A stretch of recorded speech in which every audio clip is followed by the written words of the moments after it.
dois, três, claquete. E aí, atômicos e atômicas, eu sou Pedro Gonçalves e esse é mais um episódio do Pêssego Podcasts, mais uma usina literária e novamente para falarmos sobre ficção científica. Será que gostamos desse gênero? Talvez muito. Então, seguinte, dessa vez é para falarmos sobre alguém que nós já comentamos aqui nos podcasts, que é o grande mestre da ficção científica, Philip K. Dick.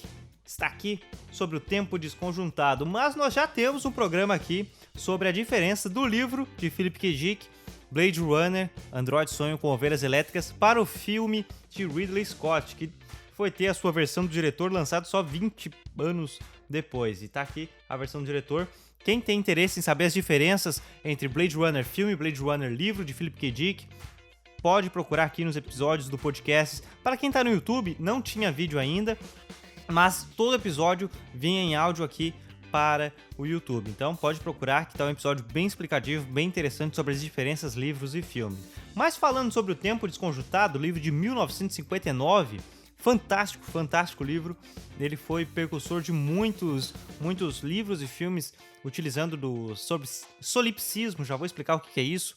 Mas enfim, novamente temos Philip K. Dick criticando a natureza humana, a natureza da realidade.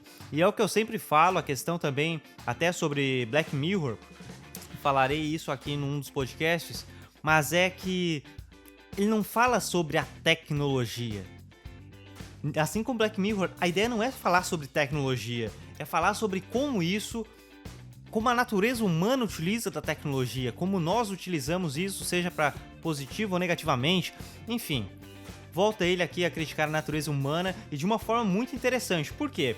Porque ficção científica sempre foi aquele gênero. Eu li isso num artigo, acho que da Folha, achei muito legal o que o cara falou, não lembro quem foi, mas ficção científica sempre foi aquela questão meio B, mas com histórias incríveis, porém sempre subjugado, sempre criticado. Não é à toa que antigamente saía nas revistas Pulps, porque o pessoal não dava tanto valor, então saía naquelas revistas de baixo orçamento. Então o K. Dick ele tinha essa dificuldade de entrar no mercado por trabalhar com a ficção científica. E aqui ele faz uma jogada incrível, que é ter uma narrativa, uma grande parte do livro ambientado ali nos anos 50, em 59, trabalhando um pouco um pós-Guerra Fria, utilizando uma Guerra Fria, né?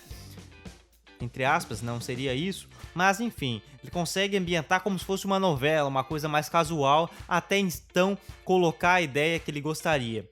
E por quê? O que é a sinopse de O Tempo Desconjuntado? Por que esse nome? Eu acho que no original é Time Out of Joint. E é o seguinte, o Real Gunn, o principal, ele tem uma vida tranquila, é um cara quarentão, participou da Segunda Guerra, mas foi só no forte, ele não foi pro fronte de fato. Então ele ficou mais paradão lá na Segunda Guerra, porém ele é conhecido como um cara que participou da Segunda Guerra. Ele tem uma vida tranquila, ele é solteirão, quarentão, mora com a sua irmã, com um cunhado e com um sobrinho. Ele ganha a vida faz uns 3 anos acertando o concurso do jornal, que é um quadradinho, acho que é 1280, ele tem que acertar um quadradinho certo, ele tem que riscar assim qual que é o quadradinho certo, é aqueles concursos de jornais, e aí ele ganha a vida. Faz 3 anos que ele tá só nisso. Ele tá ganhando dinheiro acertando nesse concurso. E ele é conhecido na cidade inteira justamente porque ele ganha esse concurso toda hora. E aí ele começa a ficar meio que incomodado porque todo mundo conhece ele. Mas tipo, todo mundo. Como se, claro, que nos anos 50, realmente o jornal e rádio era força, mas todo mundo conhece ele. Isso começa a ficar um pouco cansativo. Eles recebem uma revista da Mary Murrow. Entretanto, eles não sabem quem é a Mary Murrow. Não existe Mary Murrow naquela realidade. E ficam, como assim essa mulher é tão famosa? Como assim ela tá aparecendo nessa revista? Ela nem é tudo isso, a gente nem conhece. Ele leva ali pra família dele, que vocês conhecem, não conhecemos. E aí chega o vizinho, que é funcionário público. Opa, peraí, eu posso pegar essa revista aqui? Opa, sumiu com a revista, não voltou com a revista. Além dessa coisa estranha, ele acha uma lista telefônica enorme, telefones que não existem. Sabe? Com pessoas estranhas, o número dele não tá ali. Ele começa a perceber que a escada tá faltando um degrau, de vez em quando muda os degraus da escada. E aí ele fica, peraí, não tinha um degrau aqui? Tinha um degrau? Não tinha. Outra coisa é que no momento que ele vai no bebedouro, não tava bebedouro, tá um papelzinho embaixo. Bebedouro. vai ver um armário, faltou o armário, tá um papelzinho ali, armário. Sabe quando tá num filme, que aí, ó, gente, o pessoal do cenário, ó, aqui, bota um papelzinho, aqui vai ser isso, aqui vai ser aquilo? Seria exatamente assim. E ele começa a estranhar. E aí começa a vir aquela teoria aonde o livro cita o bispo Berkeley, um dos grandes nomes do solipsismo. E o que é o solipsismo? É uma doutrina segundo a qual só existe efetivamente as suas sensações, sendo as outras pessoas, os seres humanos e objetos, participantes da unicamente pensante. Ou seja, você é a unicamente pensante, seu pai, sua mãe, seu irmão, eu, nós somos figuras que estamos aqui só para a sua vida. Né? Meras impressões sem existência própria, embora frequentemente considerado uma possibilidade intelectual, caso o limite da filosofia idealista. Jamais foi endossado inteiramente por algum pensador, porque os grandes filósofos falam que o solipsismo é uma esquizofrenia da filosofia. Isso não é aceito filosoficamente porque chega a ser uma ideia ridícula e absurda. Então eles falam que é realmente uma esquizofrenia filosófica, mas o bispo Berkeley era o cara que divulgava fortemente isso. E aí o personagem cita isso justamente porque começa a ter esse solipsismo. Pera aí, cara, todo mundo me conhece, todo mundo me quer aqui, eu só ganho, só eu que ganho esse concurso.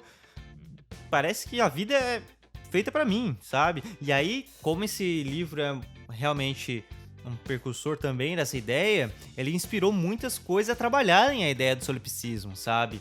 Tem um momento que ele tenta fugir e começa a acontecer umas coisas estranhas, ele tenta fugir daquela cidade, porque parece que ele só tá preso naquela cidade. E aí foi uma das coisas que Show de Truman, não adaptando nada disso aqui, mas trabalhando sobre o solipsismo, brinca também, consegue adaptar um pouco dessa parte, que é ele tentando fugir e sempre acontecendo alguma coisa. Essa parte, creio eu, que Show de Truman teve inspiração do livro, porque é muito parecido. Trabalha com essa ideia de que só você é o centro do negócio e tudo funciona para si. E aí no início ele começa a trabalhar como se fosse uma novela ali, ambientada nos anos 50, algo tranquilo. E aí quando começa essas teorias, que aí o Regal vai falar com o cunhado dele, o cunhado dele também fica noiado, e aí os dois tentam descobrir o que está acontecendo, porque tem algo muito, muito além do que na verdade está naquela realidade. E de fato existe. É fantástico como o final é muito, muito diferente do início, mas tem toda uma trajetória para isso acontecer, escrita de uma forma frenética, muito, muito incrível. Você fica angustiado com os personagens, tentando fugir daquela realidade, parece que é real ou não, ele tá surtando, ele é louco, ou realmente é uma realidade criada, sabe? Tá todo mundo manipulando ali os pauzinhos para ele ser o centro. Por quê? Porque quando vemos o Show de Truman, nós sabemos que ele é um reality show, nós sabemos isso, sabe? O pessoal ali é tudo ator, mas ali você não entende, é uma ideia dele. Será que é ele que tá noiado ou realmente existe alguma coisa? Então você lê de forma frenética porque precisa entender isso. Cara, que livro maravilhoso, que livro fantástico. Philip K. Dick mostra por que ele é um dos pais da ficção científica moderna. Pra quem não sabe, ele também escreveu o Minority Report, enfim, o Vingador Futuro, que teve o filme do Schwarzenegger. Enfim, cara, o cara é fantástico. Mas aí é que interessante, porque ele era louco de fato. O Philip K. Dick, ele era louco de fato. Ele fez uma vida inteira de terapia, passou por internações, tentativas de suicídio, embarcou em doses cavalares de anfetamina enquanto escrevia. Ele chegou a concluir 11 romances em um ano, além de uma obra mastodôntica intitulada Exegenes, de 8.000 páginas. 8.000 páginas, mas só foi publicado em 2011. Ele era loucão mesmo, ele surtou de vários casos. Depois, até quando no podcast sobre Blade Runner eu falo de uma fase muito difícil da vida dele, que foi quando isso aqui estava sendo adaptado para filme. Rapaz, foi difícil mesmo. Mas enfim, Philip K. Dick tem uma vida incrível. Tem a biografia dele, é Philip K. Dick, o homem que lembrava o futuro.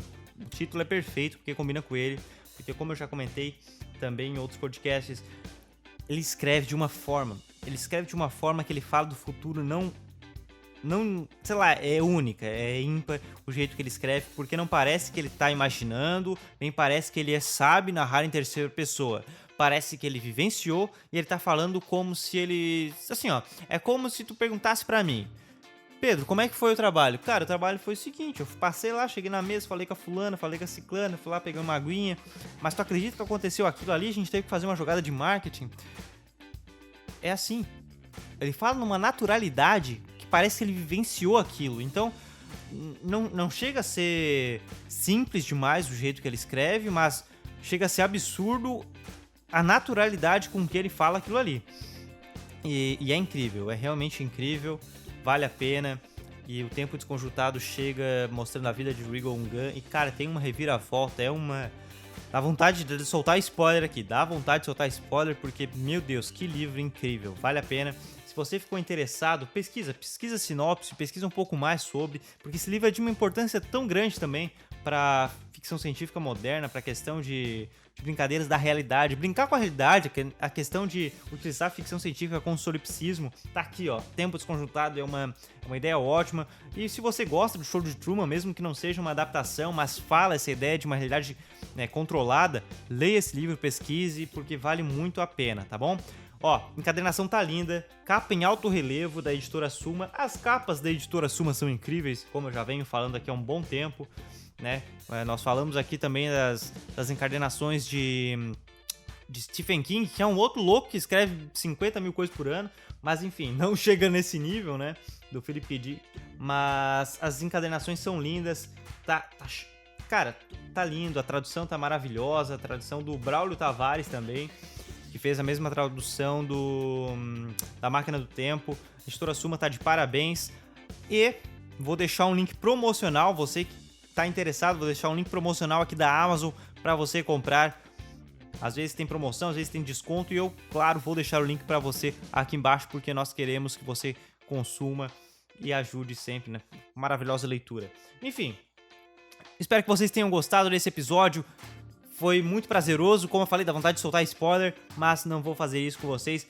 Alguma dúvida, só deixe nos comentários que eu vou falar com o maior prazer, porque, meu Deus, Philip K. Dick é uma pessoa que eu admiro demais, são literaturas que esse 2019 eu tô fascinado por essa questão de ficção científica, e espero que vocês tenham gostado desse episódio. Beleza? Muito obrigado pra você que ouviu no seu player predileto, você que viu aqui pelo YouTube ou pelo Facebook, enfim. Um forte abraço, um beijo e até mais!